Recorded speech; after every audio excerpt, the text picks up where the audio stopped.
Happy New Year, everybody. My name is Ann. Welcome to Art on the Creek. We're in my home studio in Parker, Colorado, and I'm very happy that you've tuned in today. I am really curious about what do I do with all of the art that I've created. You can see these black books down here. Those are the loose pages. They have, I'll link to those in the video in case you're interested in those. They're really nice. Your art slides in and they can hang onto it for you so that you can have kind of a annal of your art. So I like those for loose pages, but you know what I really buy the most is sketchbooks. And I told you on the short for this video that what I like to gravitate toward is these double spirals. They open flat. They're great to use, and they have that nice hard back. But I don't like the way they look on the shelf. And when I'm looking at them, I can't tell which sketchbook is which. So if I remember a specific painting that I painted, chances are I'm going to remember when I painted it. Chances are. And then I can look at the date or the year, or maybe I have a themed sketchbook. If we do one like I want to start today of birds, which we're going to use this handbook journal. Now I want to find a really nice bound journal, and I like the way these are. I don't care if they're different sizes. This is a cool size, and I wanted to try it out. I've already tried their lighter weight paper, and I will link to that in the video description below. There's another video. But this one is the one I want to try today. This is their 300 GSM. It's not a cotton paper, so I'm not sure if it's going to be my go-to, but you know, if a paper is not cotton, that's not 100% no for me. I really like playing with paper that is going to react a little bit differently, and sometimes you can really use that to add some cool textures in your art. So let's get to painting. Let's see what we can do, and let's find out if this one is in the running for my go-to sketchbook of 2025. Here we go.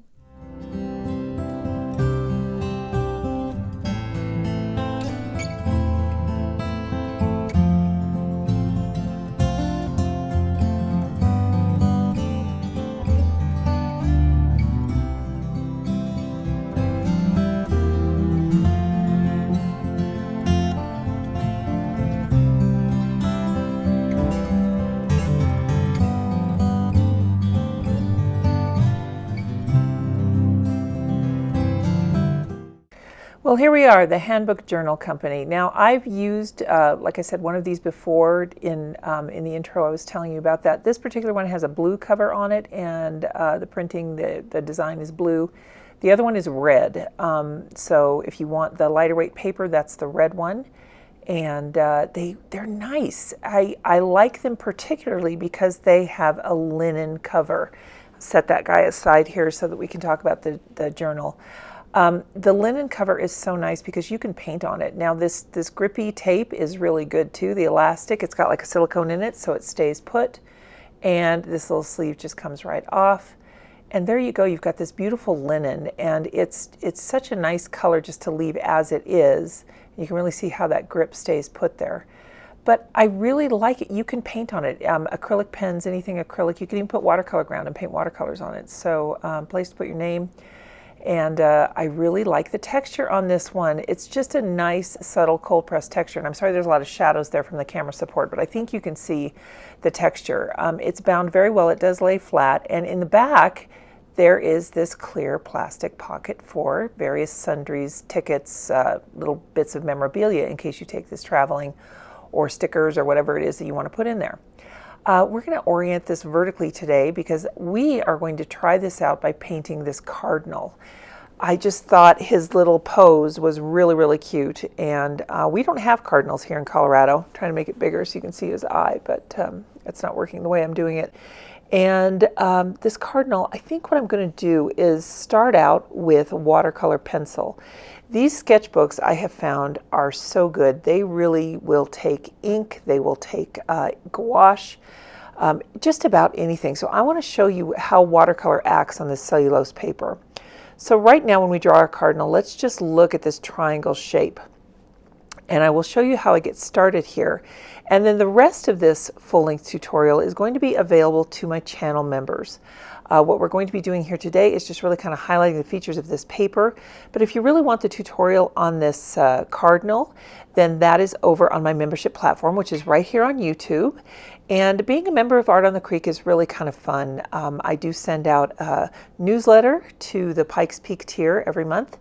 And then all the members, if you are any membership of any level and you're willing to give me your actual mailing address, then I will mail you cool things in the mail once a month. And I've sent out things like postcards, prints of my art, stickers, art supply samples. So lots of things to look forward to.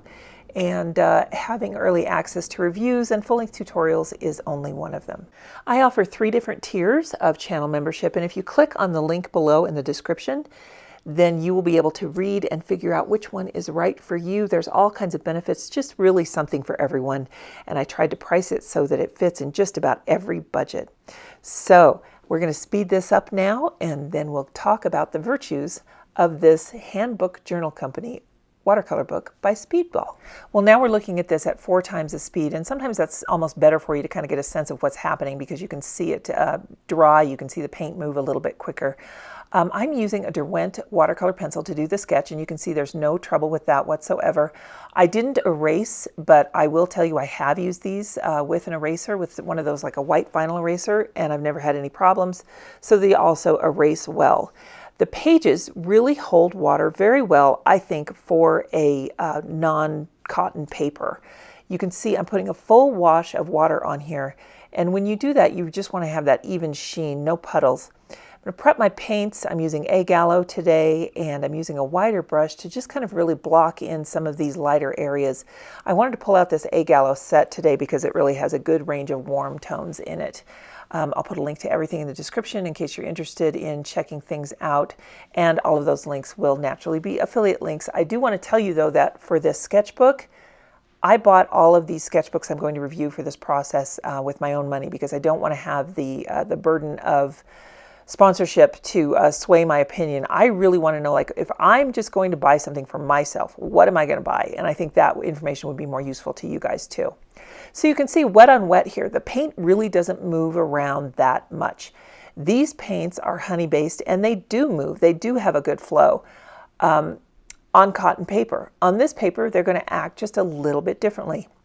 But it does give you the ability to move things around, to really just go in and add layer over layer. It dries quickly. I'm in a very dry climate, so it's going to dry even quicker for me than it might for you. But I think that all in all, when you're working with a paper that's not cotton, this particular one, the Handbook Journal Company, I really like it. The paint really performs well. It does allow you to lift. It allows you to, like I said, erase pencil. You can layer perfectly on this, that you have no issues whatsoever.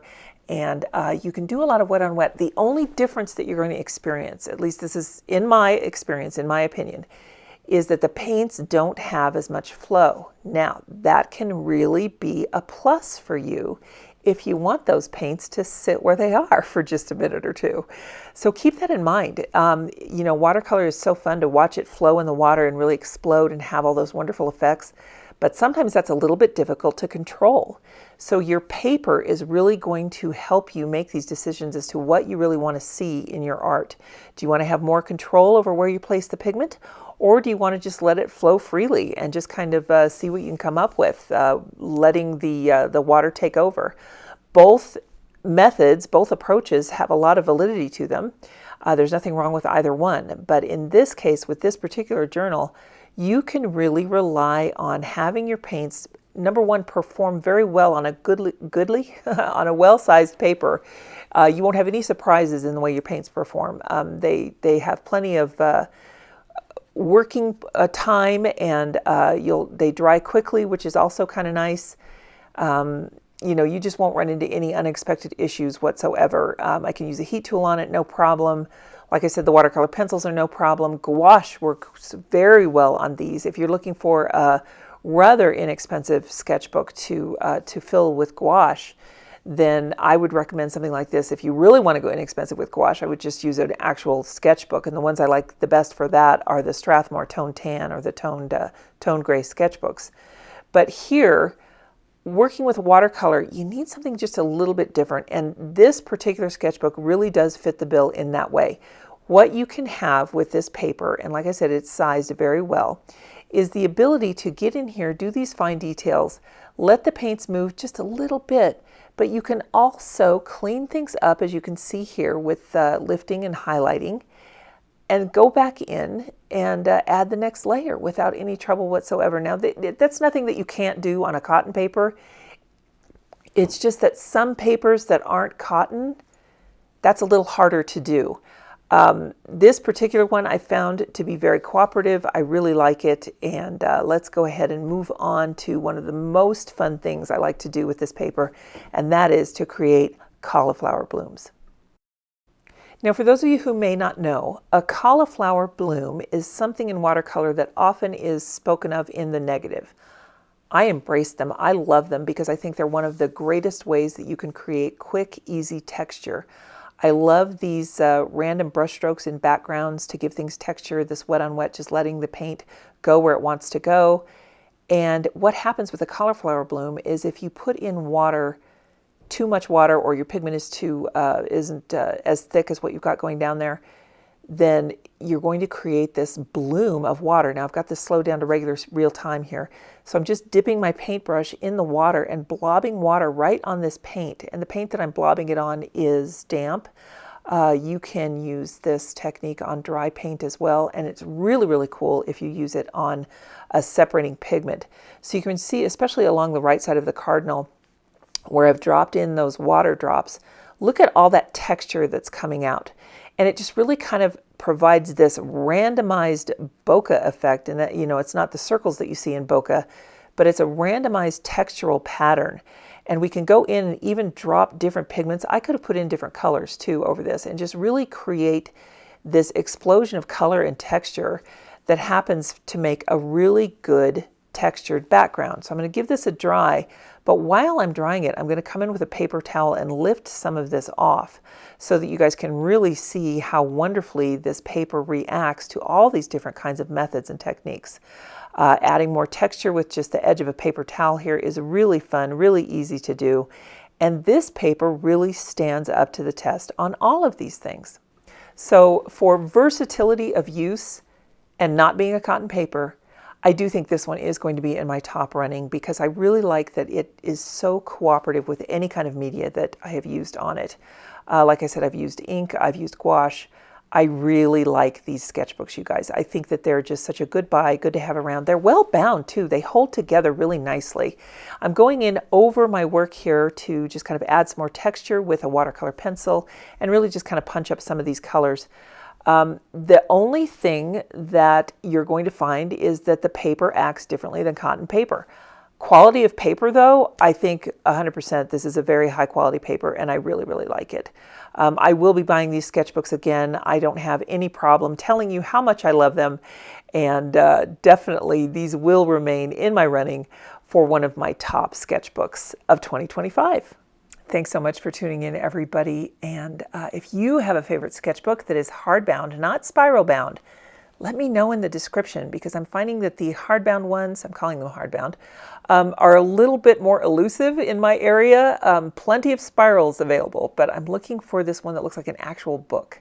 So if you have a favorite, let me know in the comments. And remember, if you'd like a full-length tutorial of this cardinal and how I achieve these texture techniques, that is going to be over on the membership platform.